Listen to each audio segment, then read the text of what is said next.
함께 하나님의 말씀을 암송하시겠습니다. 디모데후서 3장 16절 말씀. 모든 성경은 하나님의 감동으로 된 것으로 교훈과 책망과 바르게 함과 의로 교육하기에 유익하니. 디모데후서 3장 16절 말씀. 아멘. 디모데후서 3장 16절 말씀. 모든 성경은 하나님의 감동으로 된 것으로 교훈과 책망과 바르게 함과 의로 교육하기에 유익하니. 디모데후서 3장 16절 말씀. 아멘. 욥기 11장입니다. 나아마 사람 소발이 욥에게 대답하였다. 내가 하는 헛소리를 듣고서 어느 누가 잠잠할 수 있겠느냐? 말이면 다 말인 줄 아느냐? 내가 혼자서 큰 소리로 떠든다고 해서 우리가 대답도 하지 못할 것이라고 생각하느냐? 내가 우리를 비웃는데도 너를 책망할 사람이 없을 줄 아느냐? 너는 내 생각이 옳다고 주장하고 주님 보시기에 내가 흠이 없다고 우기지만 이제 하나님이 입을 여셔서 내게 말씀하시고 지혜의 비밀을 내게 드러내어 주시기를 바란다. 지혜란 우리가 이해하기에는 너무나도 어려운 것이다. 너는 하나님이 내게 내리시는 벌이 내 죄보다 가볍다는 것을 알아야 한다. 내가 하나님의 깊은 뜻을 다 알아낼 수 있느냐? 전능하신 분의 무한하심을 다 측량할 수 있느냐? 하늘보다 높으니 내가 어찌 미칠 수 있으며 스월보다 깊으니 내가 어찌 알 수 있겠느냐? 그 길이는 땅 끝까지의 길이보다 길고 그 넓이는 바다보다 넓다. 하나님이 두루 지나다니시며 죄인마다 쇠고랑을 채우고 재판을 여시면 누가 감히 막을 수 있겠느냐? 하나님은 어떤 사람이 잘못하는지를 분명히 아시고 악을 보시며 곧바로 분간하신다. 미련한 사람이 똑똑해지기를 바라느니 차라리 들나귀가 사람 낳기를 기다려라. 내가 마음을 바르게 먹고 내 팔을 그분 쪽으로 들고 기도하며 악에서 손을 떼고 내 집에서 불의가 깃들지 못하게 하면 너도 아무 부끄럼 없이 얼굴을 들 수 있다. 내 마음이 편안해져서 두려움이 없어질 것이다. 괴로운 일을 다 잊게 되고 그것을 마치 지나간 일처럼 회상하게 될 것이다. 내 생활이 한낮보다 더 환해지고 그 어둠은 아침같이 밝아질 것이다. 이제 내가 희망이 생기고 너는 확신마저 가지게 될 것이다. 사방을 둘러보아도 걱정할 것이 없어서 안심하고 자리에 누울 수 있게 될 것이다. 내가 누워서 쉬어도 너를 깨워서 놀라게 할 사람이 없고 많은 사람이 내게 잘 보이려고 할 것이다. 그러나 악한 사람은 눈이 멀어서 도망칠 길마저 찾지 못할 것이다. 그의 희망이라고는 다만 마지막 숨을 잘 거두는 일뿐일 것이다. 욥기 12장입니다. 욥이 대답하였다. 지혜로운 사람이라고는 너희밖에 없는 것 같구나. 너희가 죽으면 지혜도 너희와 함께 사라질 것 같구나. 그러나 나도 너희만큼은 알고 있다. 내가 너희보다 못할 것이 없다. 너희가 한 말을 모를 사람이 어디에 있겠느냐. 한때는 내 기도에 하나님이 응답하신 적도 있지만 지금 나는 친구들의 웃음거리가 되고 말았다. 의롭고 흠없는 내가 조롱을 받고 있다. 고통을 당해보지 않은 너희가 불행한 내 처지를 비웃고 있다. 너희는 넘어지려는 사람을 떠민다. 강도들은 제 집에서 안일하게 지내고 하나님을 멸시하는 자들도 평안히 산다. 그러므로 그들은 하나님까지 자기 손에 넣었다고 생각한다. 그러나 이제 짐승들에게 물어보아라. 그것들이 가르쳐 줄 것이다. 공중의 새들에게 물어보아라. 그것들이 일러줄 것이다. 땅에게 물어보아라. 땅이 가르쳐 줄 것이다. 바다의 고기들도 일러줄 것이다. 주님께서 손수 이렇게 하신 것을 이것들 가운데서 그 무엇이 모르겠느냐?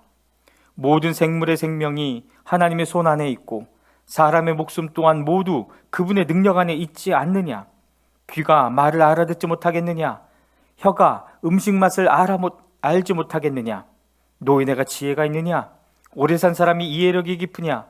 그러나 지혜와 권능은 본래 하나님의 것이며 슬기와 이해력도 그분의 것이다. 하나님이 헐어버리시면 세울 자가 없고 그분이 사람을 가두시면 풀어줄 자가 없다.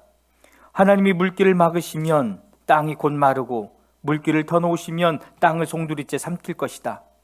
능력과 지혜가 그분의 것이니 속는 자와 속이는 자도 다 그분의 통치 아래에 있다. 하나님은 고관들을 벗은 몸으로 끌려가게 하시는가 하면 재판관들을 바보로 만드시기도 하신다. 하나님은 왕들이 결박한 줄을 풀어주시고 오히려 그들의 허리를 포승으로 묶으신다. 하나님은 제사장들을 맨발로 끌려가게 하시며 권세 있는 자들을 거꾸로 때리신다. 하나님은 자신만만하게 말을 하던 사람을 말문이 막히게 하시며 나이 든 사람들의 분별력도 거두어 가시고 귀족들의 얼굴에 수치를 쏟아 부으시며 힘 있는 사람들의 허리띠를 풀어버리신다. 하나님은 어둠 가운데서도 은밀한 것들을 드러내시며 죽음의 그늘조차도 대낮처럼 밝히신다.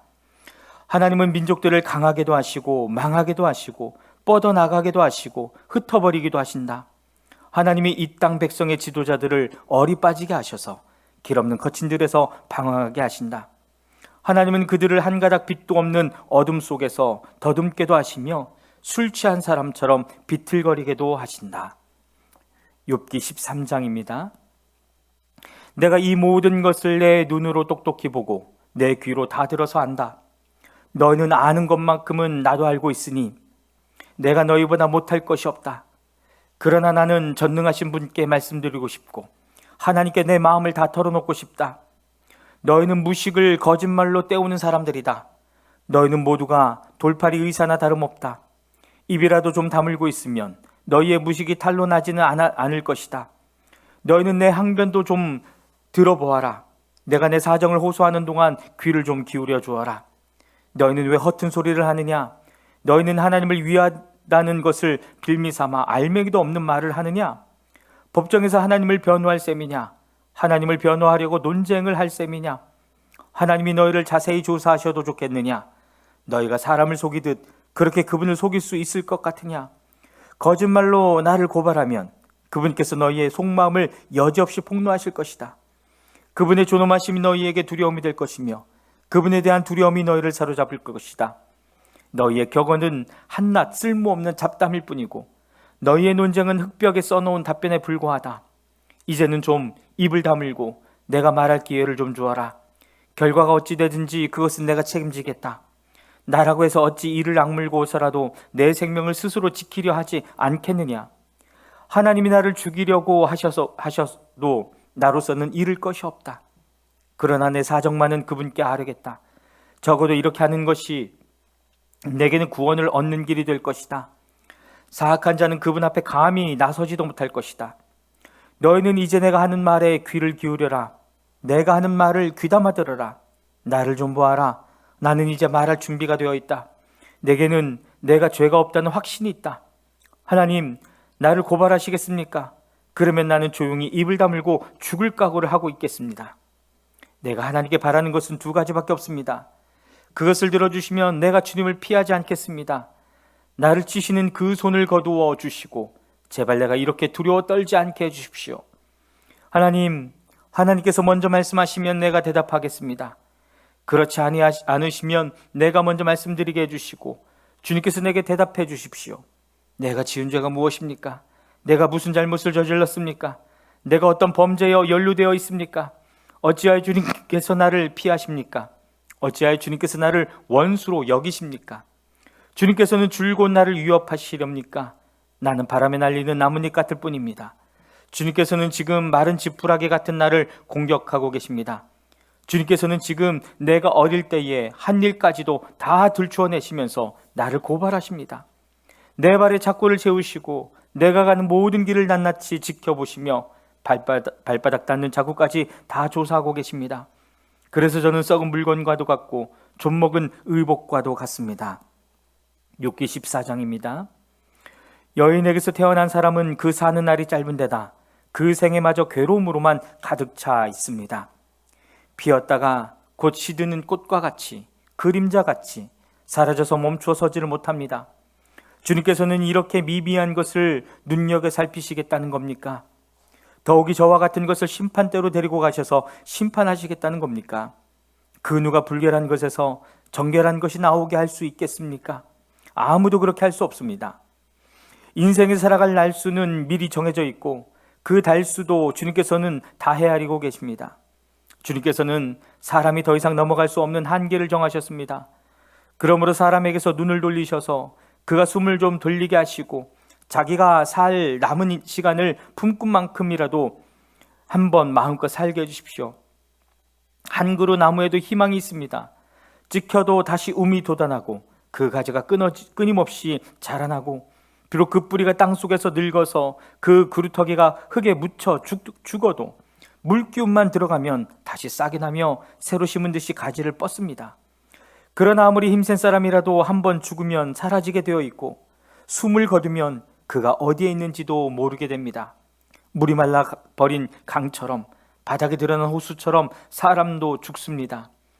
죽었다 하면 다시 일어나지 못합니다. 하늘이 없어지면 없어질까? 죽은 사람이 눈을 뜨지는 못합니다. 차라리 나를 소홀에 감추어 두실 수는 없으십니까? 주님의 진노가 가실 때까지만이라도 나를 숨겨주시고 기한을 정해두셨다가 뒷날에 다시 기억해 주실 수는 없습니까? 아무리 대장부라 하더라도 죽으면 그만입니다. 그러므로 나는 더 좋은 때를 기다리겠습니다.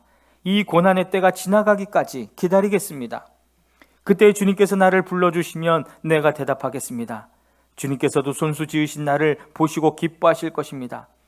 그러므로 지금은 주님께서 내 모든 걸음걸이를 세고 계시지만 그때에는 내 죄를 살피지 않으실 것입니다. 주님께서는 내 허물을 자루에 넣어 봉하시고 내 잘못을 덮어주실 것입니다. 산이 무너져 내리고 큰 바위조차 제자리에서 밀려나듯이 물이 바위를 굴려내고 폭우가 온 세상 먼지를 급류로 씻어내듯이 주님께서는 연약한 사람의 삶의 희망도 그렇게 끊으십니다. 주님께서 사람을 끝까지 억누르시면 창백하게 질린 얼굴로 주님 앞에서 쫓겨날 것입니다. 자손이 영광을 누려도 그는 알지 못하며 자손이 비천하게 되어도 그 소식 듣지 못합니다. 그는 다만 제 몸 아픈 것만을 느끼고 제 슬픔만을 알 뿐입니다. 아멘.